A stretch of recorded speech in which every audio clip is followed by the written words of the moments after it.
Hey, with Warfare 2 weapons out, been getting a lot of questions on, my thoughts on it. Will I be using Warfare 2 in Outlands, so on and so forth. And yeah, short answer is no, probably not in the near future. The long answer is, well, it's this video. It's sort of a maybe. Let's get started. It's worth noting before we even get into the weapons themselves, a couple things. Number one, the framework that comes with these weapons have done a lot to overhaul the weapon usage in Space Engineers if you're not using a different architecture like Weapon Core. So that alone is actually just really cool and does more for Outlands, and I'm sure a lot of other servers, than the weapons themselves. Number two, there's kind of different philosophies with how a server is equipped with weapons. If a server wants any semblance of balance, there's a couple things that I've seen done. I talked to a couple server owners that are fairly large servers. Number one, the most basic one, vanilla only weapons, right? This is the base level balance. And for this paradigm, these weapons make a lot of sense. They're just objectively better than the old weapons because those old weapons were turds. However, there is a vanilla version where it's like, I'd call it vanilla plus, where the entire vanilla sandbox is available to you, which means rotor-based turrets, player-made weapons, and scripted stuff. This allows for a massive power creep increase because player-made weapons, while somewhat difficult to implement effectively, are insanely good as you get basically, cruise missiles and turret systems that are far in excess, superior to even current turret AI, right? However, a lot of servers don't allow player-made weapons because it gets pretty nutty pretty fast, and Space Engineers doesn't like subgridding very much, which is why I don't allow it on my server. As soon as server performance begins to chug, subgridding really begins to play havoc because the way Space Engineers works, once a server exceeds its capability, it starts unloading some clipping and stuff like that. Not to get into it, but you can imagine why that might be an issue with player-made weapons and subgrid. So yeah, those are the first two types of servers, right? You have vanilla and then vanilla plus, which includes player-made weapons. Then there's the Weapon Core community. You guys know about Weapon Core. This overhauls the entire system. Thus, the new weapons don't really add much because Weapon Core is so much more advanced. Finally, there is my type of community. This is like the vanilla modded community, where we want to stick to the original vanilla kind of ethos, if we want to call it that, right? Weapons that engage roughly between, 800 to 2,000 or whatever you want to call it. The number is not important, but we want to kind of preserve what the Space Engineers feel is, right? So unguided weapons most of the time, or partially guided weapons. And for this group, in my opinion, outside of the vanilla group, this is where these mods could potentially work. Server. I'm going to mostly focus on the assault turret, the artillery turret, and the fixed, not lance, the fixed magnetic accelerator. What is it called? Railgun. That took me way too long. For our server, we use the assault weapons pack. It's one of the mods that are designed to enhance the vanilla weapon experience without just going well and above beyond. We have no laser guns, one-shot capability, whatever you want to call it, right? Not saying those things are bad, just for us, we want to have a competitive PvP environment to a degree to help tell the story. So different strokes for different folks. But let's look into the turrets finally. The assault turret. To me, this looks like it was designed to, let's just say, occupy the medium turret category, right? It's not a capital ship grade weapon, but it's also not a very small weapon. It's the kind of workhorse turret, right? The one you'll probably see most of. Able to kill large grid ships, but not quite powerful enough to really just be this lights out weapon. In testing, it doesn't really kill small grid vessels with a competent pilot. The travel time is just too slow. That job is already handled very well by the Gatling gun.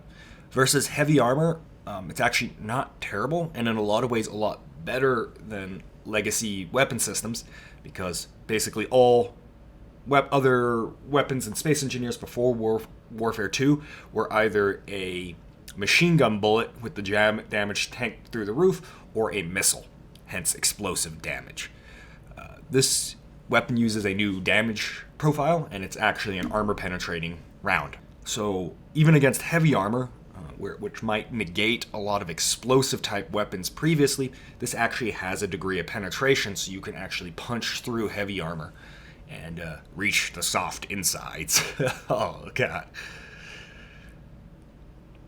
So really, all that heavy armor does to the assault turret is mean the effective HP and luck factor is increased, and less so that heavy armor just negates the assault turret, right? Which is true with some other weapon types, realistically speaking, right? You're not getting through heavy armor with a Gatling gun in a realistic PvP fight.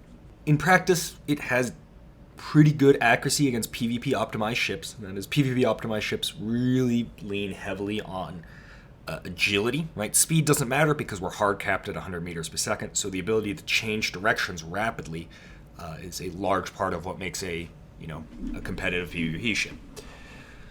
So in short bursts, you can fairly consistently dodge this weapon, especially at the 1,000 to 1,500 meter range, where you typically see PvP fights take place presently. However, if you maintain lock, these things will always be engaging, and eventually the hit rate seems to bottom out at roughly 1/5 of the shells hitting. That's about 20%. That sounds shit on paper, but that's actually very good. For context, with Assault Weapons Pack, our turrets are hitting somewhere in the neighborhood of 5% of the time, generously speaking. So that's 1 in 20 shells are impacting. So yeah, it's actually pretty good accuracy-wise, and 20% is really good. Damage-wise, however, this thing kind of falls short. On paper, it seems really good, right? Because the number is big, right? But the way the damage is applied is very yuck. Because the assault turret is more armor penetrating based, all the damage is focused on a very small pinpoint area. And there has to be something behind that pinpoint area, right? You impact the armor, you go through the armor, there has to be something on the other end of it. Because if there isn't, you've effectively done 0 damage. Because that armor piece is actually not fully compromised, right? It's deformed, but it's not devastatingly deformed. It doesn't result in kills very often.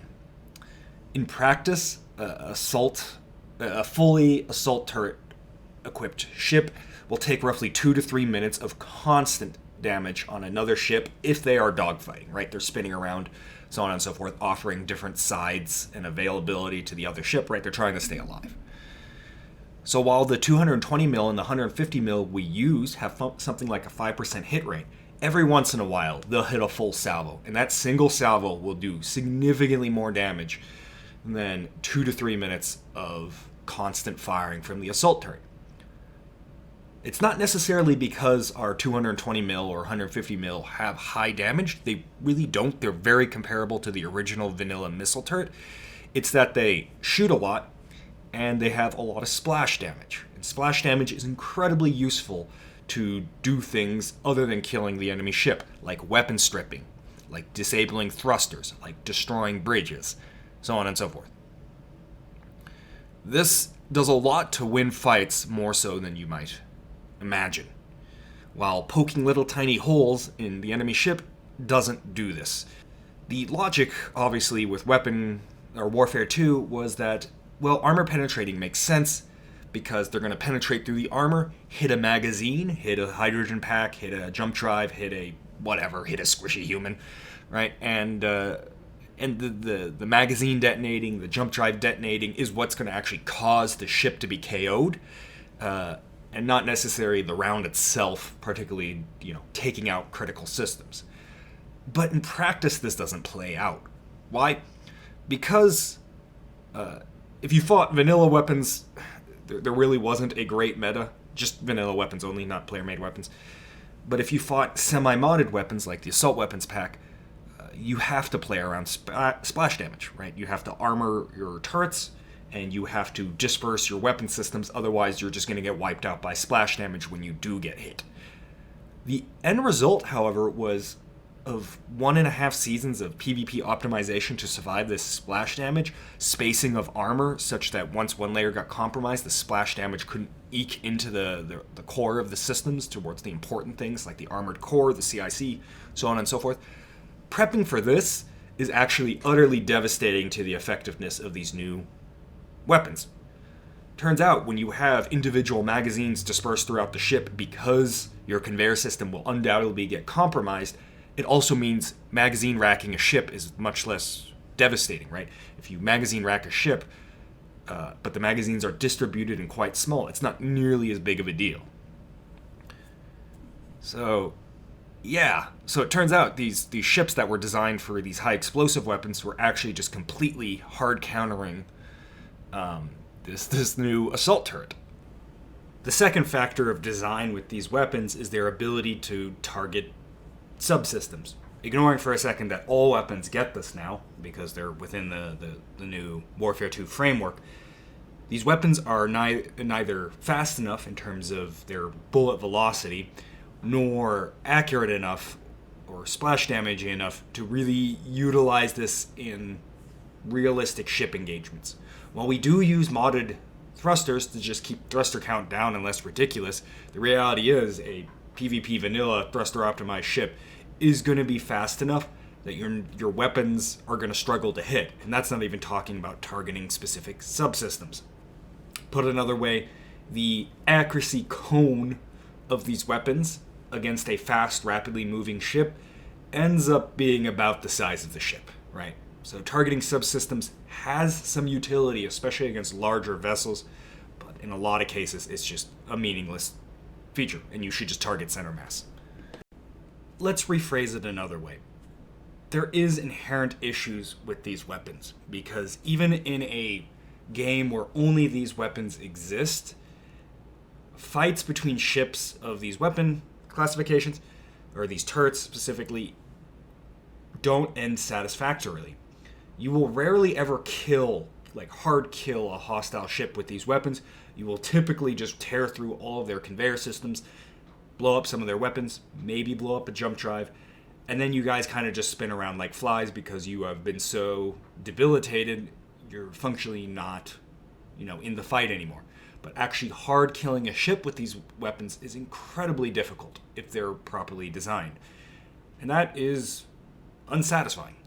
Then you add in the propensity of even very conservative weapon mods that just outperform it inherently by design and less about the numbers, right?